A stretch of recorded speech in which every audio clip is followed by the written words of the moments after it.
پتہ ہے دنیا میں سب سے زیادہ سکھی کون بندہ ہے؟ وہ بندہ سکھی ہے جسے اللہ نے جو دیا ہے نا وہ اس پہ راضی ہو گیا ہے، وہ بندہ بڑا سکھی ہے۔ جو دائیں بھی دیکھتا ہے بائیں بھی دیکھتا ہے، کسی کی کار دیکھتا ہے، کسی کی ہیوی بائک دیکھتا ہے، وہ ٹینشن میں رہتا ہے۔ سکھی رہنا چاہتے ہو تو جو اللہ نے دیا اس یہ حضور کی پسند ہے۔ دوسری بات، معاف کرنا میرے نبی کو بڑا ہی پسند ہے۔ کیا کرنا؟ بول کے بتائیں، بول۔ نبی پاک کو بڑا۔ آپ بھی معاف کر دیتے ہیں نا جی؟ ہمارے ہاں معافی نہیں ہوتی، صلح ہو جاتی ہے۔ چودھری صاحب پریشر پایا صلح کر لو، کہنے چلو ان چودھری دی کیویں موڑیے، صلح کر لینے، پھر جدو قابو آئے گا ویکھی جائے گی۔ تو یہ معافی نہیں ہوتی۔ یہ کیا ہوتا ہے؟ آپ جب کسی کو معاف کرتے ہیں تو آپ کا قد اونچا ہوتا ہے۔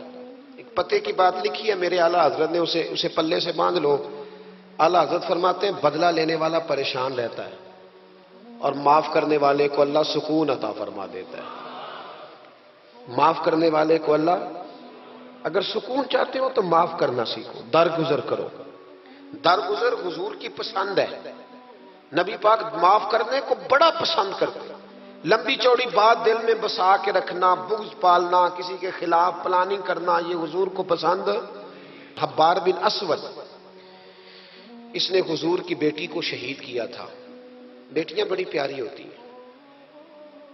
یہ بیٹی جو ہوتی ہے نا، یہ دل کا سکون ہوتی ہے، بڑی پیاری۔ اور بیٹیوں کا سکھ انسان کو جوان کرتا ہے، ان کا دکھ بندے کو بوڑھا کر دیتا ہے۔ حبار بن اسود نے نبی پاک کی بڑی شہزادی، حضور کی چاروں بیٹیوں نے دین کے لیے بڑی قربانیاں دی ہیں۔ ہمارا تو پراپوگنڈا ہے نا، جدھر دنیا چل گئی بہرحال اس میں کوئی شک نہیں کہ عظمت زیادہ سیدہ فاطمہ کی ہے، پیار زیادہ حضرت فاطمہ سے کیا گیا ہے، لیکن حضور کی بیٹیاں کتنی ہیں؟ بولے ہمارے ہاں بس وہ نقیب بھی کہتا ہے اور میں پڑھن لگا حضرت فاطمہ دی منقبت، تو میں کہ پہلیاں تیناں بھی پڑھ ہاں پہلا۔ میں مولا علی کی منقبت پڑھنے لگا ہوں۔ حضرت علی کا بغض کفر ہے، نفاق ہے، ان کا پیار ایمان ہے، پر باقی تین کی بھی شان بیان کرنا وہ کوئی نہیں تو انہوں کسی نو بھی ادھر کیوں نہیں جاتے؟ بیان ہو کس زبان سے مرتبہ صدیق اکبر کا کہ محبوب خدا محبوب ہے صدیق اکبر کا، لٹایا راہ حق میں گھر کئی بار اس محبت سے کہ لٹ لٹ کر حسن گھر بن گیا صدیق اکبر کا۔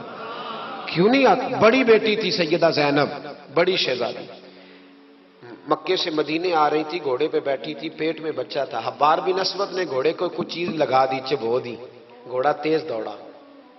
میرے محبوب کی بڑی شہزادی گھوڑے سے گری، پیٹ میں بچہ تھا، تکلیف ہوئی، کتنے مہینے بیمار رہی، حمل بھی ضائع ہوا، اور سیدہ زینب وصال بھی کر گئی۔ جب ان کا انتقال ہوا تو روایت حضرت ابو ہریرہ کی موجود ہے، فرماتے میں نے حضور کی ساری داڑھی کو آنسوؤں سے بھرے ہوئے دیکھا۔ محبوب پریشان ہوئے ان کے وصال، دکھ ہوا حضور۔ وہ قاتل حبار بن اسود فتح مکہ کے موقع پر چہرے پر نقاب پہن کے آ گیا اور حضور کے سامنے کھڑے ہو کے کہنے لگا یا رسول اللہ کو بہت بڑا دشمن بھی آئے تو معاف کر دیتے ہو، بہت بڑا دشمن بھی۔ میرے نبی پاک نے فرمایا حبار چہرے سے کپڑا ہٹا، بیٹیاں بھولا نہیں کرتی، پر تو کلمہ پڑھ میں تجھے بھی معاف کرنے کو تیار ہوں۔ تیرا حوصلہ کدھر ہے؟ تو درگزر ہی نہیں کرتا، تو سڑک پہ لڑ رہا ہے، چوک پہ لڑ رہا ہے۔ نبی پاک ایک جنگ سے واپس آ رہے تھے، تلوار مبارک ہاتھ میں تھی، تو ایک جگہ حضور کا آرام کرنے کو دل چاہا۔ اللہ کے محبوب صلی اللہ علیہ وسلم نے اپنی تلوار درخت سے لٹکائی، حضور آرام کرنے لگے، باقی صحابہ دور دور آرام کر رہے تھے۔ غورس بن حارث نام کا ایک شخص تھا، بخاری میں موجود ہے، کافر تھا، اس نے حضور کو آرام کرتے دیکھا، حالانکہ نبی پاک فرماتے میری آنکھیں بند ہوتی ہیں دل میرا جاگتا رہتا ہے۔ اس نے دیکھا حضور علیہ السلام کی تلوار لٹک رہی ہے تو آ کے تلوار اتاری، جب تلوار اتاری تو حضور کی آنکھ کھلی، کوئی بے چینی نہیں، اللہ کے حبیب اطمینان سے آرام کر رہے۔ کہنے لگا اے محمد ابن عبداللہ، سب کہیے صلی اللہ علیہ وسلم، اے محمد ابن عبداللہ صلی اللہ علیہ وسلم، اب آپ کو مجھ سے کون بچائے گا؟ کون بچائے گا؟ میرے محبوب کا توکل دیکھ کے، بھروسہ دیکھ کے، یقین دیکھ کے حضور اٹھ کے بیٹھ گئے، دستار مبارک کو سیدھا کیا، فرمانے لگے مجھے میرا رب بچائے گا، مجھے میرا رب بچائے گا. جب آپ کی زبان سے یہ لفظ نکلے تو وہ کانپنے لگ گیا کافر. کانپا, اس کے ہاتھوں سے تلوار گر گئی. اللہ کے محبوب نے اٹھ کے تلوار پکڑ لی, فرمانے لگے مجھے تو میرے رب نے بچا لیا ہے, وہ تو بتا تجھے کون بچائے گا. مجھے میرے رب نے. اچھا اب یہ بتائیں آپ کہ ہمارے قابو بندہ آ جائے جو اس طرح حملہ کرنے آئے تو ہم کیا حال کرتے ہیں؟ بولے. یہاں تو بعد میں پتہ چلتا ہے کہ بیچارہ چور نہیں تھا, لیکن لوگوں نے مار مار کے مار ڈالا, بعد میں پتہ لگتا ہے. غور کرنا, غور. ان روایتوں کو صرف سن کے نہ گزر جایا کرو, اس کا پس منظر سمجھیے. بندہ قتل کرنے آیا ہے, اب اس کی تلوار قابو آئی. حضور نے فرمایا تیرے ساتھ کیا کروں, مجھے تو اللہ نے بچا لیا. اس نے گردن جھکائی. مطلب یہ تھا کہ جو دل کرے کرے. تو محبوب علیہ السلام مسکرائے, فرمانے لگے جا میں نے تجھے معاف کیا. چلو انجی دعا کر لو, اسی چھوٹے بھرا نوں ہی معاف کرنا سکھ جائیے. چلو کوئی ساس سورا نو ہی معافی دے چڑے, کوئی نو ہی ساس سورے نو معاف کر چڑے, کہیں تو معافی ملے, کہیں تو جان چھوٹ جائے. کوئی کسی کو معاف کرے, خامد بیوی کو کر دے. چلو بیوی شاید بھی بڑی دکھی ہیں, اب تو ہر بیوی دکھی ہے اللہ ماشاءاللہ, وہی کہیں معافی دے دے. خدا را معاف کرنا سیکھو. اتنا بغض اندر بھرا ہے, سالوں بیت گئے, رشتہ دار ایک دوسرے سے مل نہیں رہے, معافی نہیں دے رہے. فرمایا جا تجھے معاف کیا. وہ شخص جانے لگا تو اگلے لفظ قاضی ایاز مالکی نے شفا شریف میں لکھے. جب جانے لگا تو حضور نے آواز دی, واپس آیا.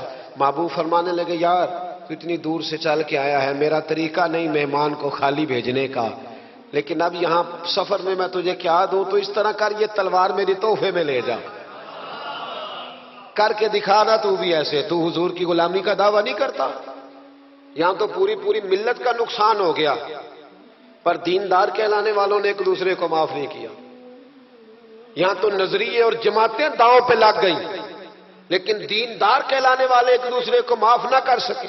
اللہ جانے وہ کیا ایسی باتیں تھی جو رہ گئی سینوں میں, بستیاں اجڑ گئیں پر ہم معاف نہ کر سکے. چند باتیں نہ دلوں سے نکال پائے. ایک نظریے کہ لوگ ایک جگہ اکٹھے بیٹھنے کے قابل نہ رہے, جا تلوار لے جا.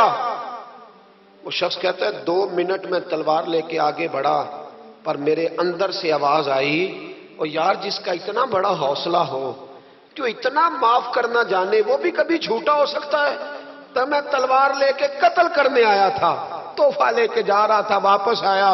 میں نے کہا محبوبہ ساری دنیا جھوٹ بولتی ہے, جو معاف کرنے کی ادا تیری ہے وہ بتاتی ہے کہ تو اللہ کا سچا رسول ہے.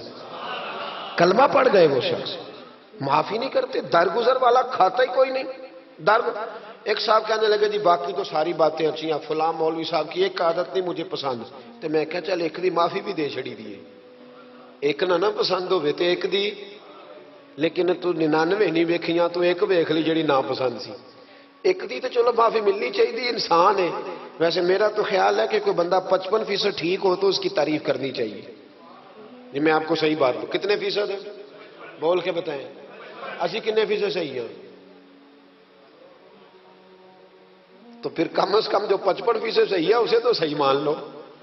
اپنا اگر حال 5% ہے تو جو 55% ٹھیک ہے اسے تو صحیح مان لو. چلو چھوڑو 45% بھی اگر غلط ہے تو پھر بھی زیادہ پرسنٹ تو ٹھیک ہی ہے نا. معاف. آخری بات سنیں, حضور نے غریبی کو پسند کیا, معاف کرنے کو بڑا پسند کیا, اور نبی پاک صلی اللہ تعالی علیہ وآلہ وسلم نے صلح کرانے کو بڑا پسند فرمایا. کیا کرانے کو جی؟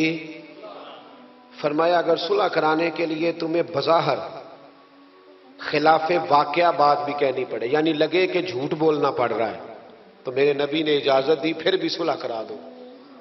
آج ہم نہ لڑائی کرا رہے ہیں, لڑائی کرا رہے ہیں, لیڈروں کی بھی لڑائی کئی مشیر کراتے ہیں.